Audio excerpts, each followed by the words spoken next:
Tax filing 2025 شروع ہو چکی ہے. ایف بی آر نے کافی سختیاں کر دی ہیں کہ جناب وائٹ منی ہوگا تو آپ لوگ چیزیں لے سکتے ہیں نال. اب لوگ کرتے کیا ہیں کہ ٹیکس ظاہر سی بات ہے دینا تو کوئی بھی نہیں چاہتا اور پیسے وائٹ بھی بڑھانے ہوتے ہیں. تو ایک کامن مشورہ جو ہے لوگوں کی طرف سے آتا ہے کہ سر آپ گفٹ دکھا دیں ہمیں کہ ہمیں پیسے گفٹ ملے یا ہمیں پراپرٹی گفٹ ملی ہے.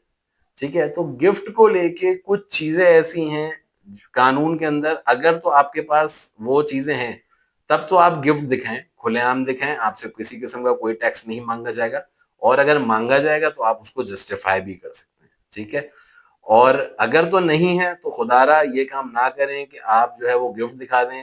ویسے بھی پاسٹ پریکٹس بھی ایف بی آر کی یہی رہی ہے کہ جہاں پر بھی ریٹرن میں گفٹ دکھایا جاتا ہے وہاں پر فوراً اس پر کوشچن آتا ہے, اور اب انہیریٹنس کے اوپر بھی کوشچن آ رہا ہے. اب وہ چیزیں کیا ہیں وہ ہم آج کے لیکچر میں کور کر لیتے ہیں, آپ کو سکھا بھی دیتے ہیں, پڑھا بھی دیتے ہیں. گفٹ کا جو ایف بی آر کا سیکشن ہے وہ ہے سیکشن 39. نارملی اس کے اندر 3 سے 4 شرائط آپ کو پوری کرنی ہوتی ہیں گفٹ دکھانے کے لیے, وہ آج ہم لوگ پڑھ لیتے ہیں.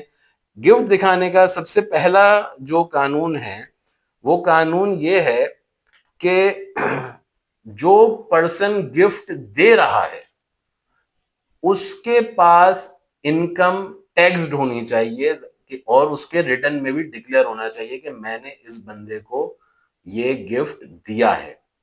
اور جو بندہ گفٹ لے رہا ہے اس کے بھی وہ بھی اپنے ریٹرن میں ڈکلیئر کرے گا کہ بھائی میں نے یہ گفٹ یہاں سے لیا ہے.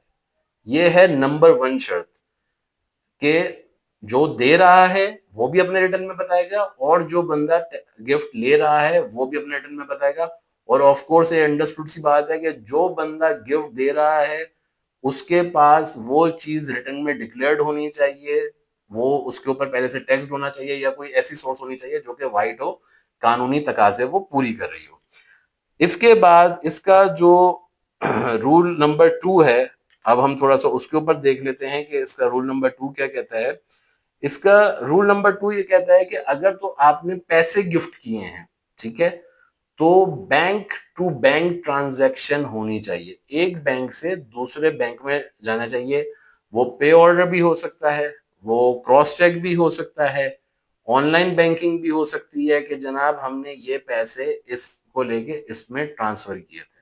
ٹھیک ہے, نمبر 2 اس کا جو آپ نے تقاضا پورا کرنا ہے وہ یہ ہے.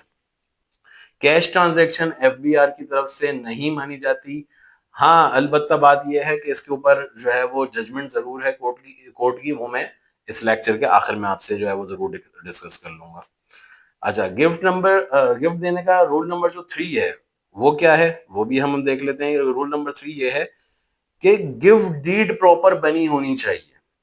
ٹھیک ہے, جو ٹرانزیکشن ہوئی ہے اگر تو پراپرٹی کی ٹرانزیکشن ہے, گولڈ کی ہے, پیسوں کی ہے, یا کسی بھی بٹ کوائن کی ہے, یا کسی بھی چیز کی ہے, اس پر آپ پراپر گفٹ ڈیڈ بنائیں گے کہ بھائی میں یہ بندہ ہوں, یہ میرا اس سے تعلق ہے اور میں اس کو یہ گفٹ دے رہا ہوں. ٹھیک ہے, یہ 4 تقاضے آپ لوگوں نے پورے کرنے ہیں. اس کے بعد آپ کو جا کر آپ گفٹ دکھا سکتے ہیں. اگر یہ چاروں نہیں ہیں تو آپ نہ کریں.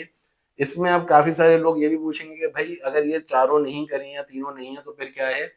کیش اگر یوز کر لیا ہے, ماں بیٹی ہیں, بلڈ ریلیشن کوئی بھی ہے, وہاں پر کیش دیا جا سکتا ہے, لیکن اس میں بھی جو پیسہ ہوگا وہ ایٹ لیسٹ ریٹرن میں ڈکلیئر ہو کہ بھائی میں جو دینے والا بندہ ہے اس کے پاس اتنا وائٹ ہو کہ وہ دوسرے کو اتنا پیسہ وائٹ دے سکے. اگر وہ کیش میں دے رہا ہے, اس کے اوپر کورٹ کی ججمنٹ ضرور ہیں کہ بینک ٹو بینک چینل ضروری نہیں ہے. In case of blood relation سے الگ ہے تو بینکنگ چینل لازمی ہے, اور باقی کی چیزیں بھی لازمی ہیں.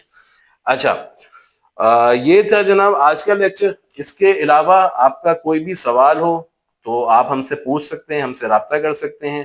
انشاءاللہ تعالی اگلے ہفتے آپ سے پھر سے ملاقات ہوگی اسی ڈیٹیل کے ساتھ. کوئی نہ کوئی ٹاپک آپ کو بتائیں گے. اگر کسی ٹاپک پہ آپ نے ویڈیو بنوانی ہے تو آپ ہمیں بتا سکتے ہیں. بہت شکریہ, آپ لوگوں سے ملاقات رہے گی. کیڈرے management, your legal and tax partner.